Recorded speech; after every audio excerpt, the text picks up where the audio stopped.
l'agriculture fait partie de l'économie locale. Et elle est fortement et étroitement liée à la politique touristique. Je me plais à le dire et je le redis, il n'y aura pas de tourisme fort et comme on veut le développer, c'est-à-dire à taille humaine, sur ce territoire et sur la région générale, s'il n'y a pas une agriculture forte. Ça va de soi.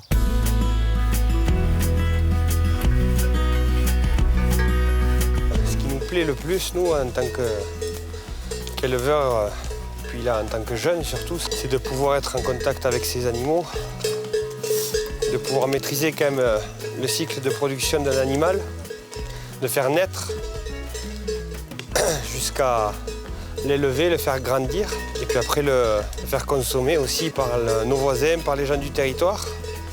Ce qui me plaît aussi, c'est cet aspect d'entreprendre, de mener son entreprise. Comme on l'entend, c'est pas toujours facile parce qu'on est quand même soumis à pas mal de choses, de contraintes, mais c'est aussi la beauté du métier. Ouais. Je me place dans l'axe d'une transmission familiale, ouais, qui a débuté par mon père.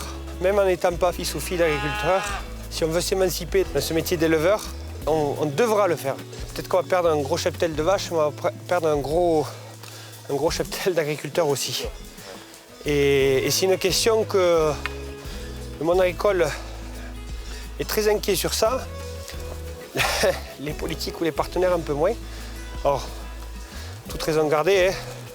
Je vois qu'au niveau local, quand même, on se bouge depuis plusieurs années, notamment sur la communauté de communes du Pays d'Olme, avec toute une action, une réflexion, et puis oui, une action derrière ça, sur la transmission des exploitations agricoles. Tout ça, pourquoi? Parce qu'il y a une volonté politique à un moment donné de dire c'est reconnu comme d'utilité publique, c'est peut-être un grand mot, mais si, ça fait partie de l'économie, c'est vital. Sans agriculture, le territoire n'est plus le même. Ça fait des produits de qualité, de l'emploi et ça fait de l'entretien paysager.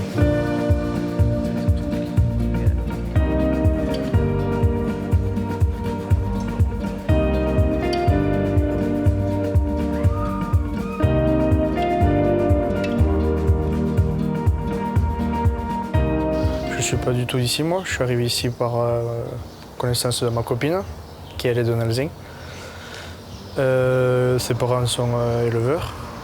Et le voisin était éleveur de vaches et voulait transmettre son exploitation. Et donc comme moi je voulais m'installer avec des vaches, c'était la bonne opportunité, on va dire.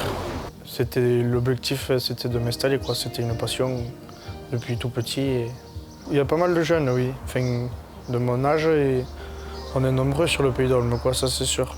On a le guide des producteurs qui recense tous les agriculteurs, tous les producteurs qui font de la vente directe. On a également sur la route des panneaux, donc ce qu'on appelle communément la route des producteurs en Pyrénées-Cathare, qui signalise en fait les fermes, en tout cas les structures qui peuvent vous accueillir pour la découverte des produits locaux. Ça fait partie de notre vie tout au long de l'année. Ils sont là et ils nous nourrissent principalement aussi tout au long de l'année.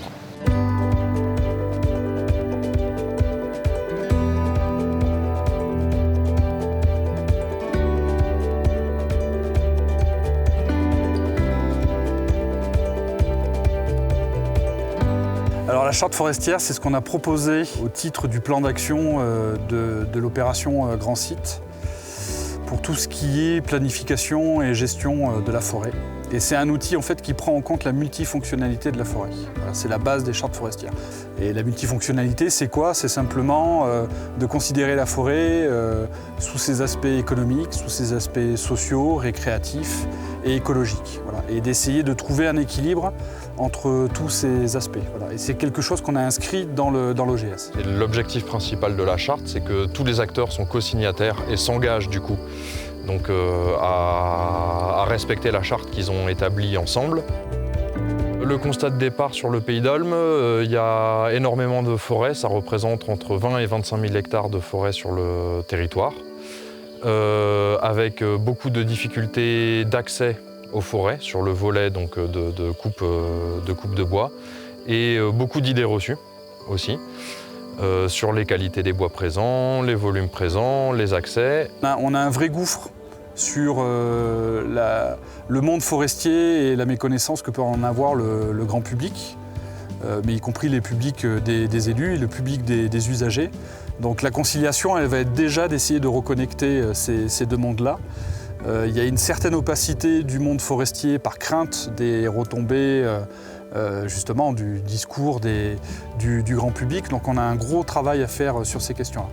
Là où on a, je pense, réussi quelque chose, c'est de réussir à mettre sur le territoire du Pays d'Olme presque 50 personnes autour de la table pour discuter, et en espérant qu'ils reviennent tous dans les animations qu'on va continuer à faire pour continuer à établir et à donner leurs idées pour cette charte forestière.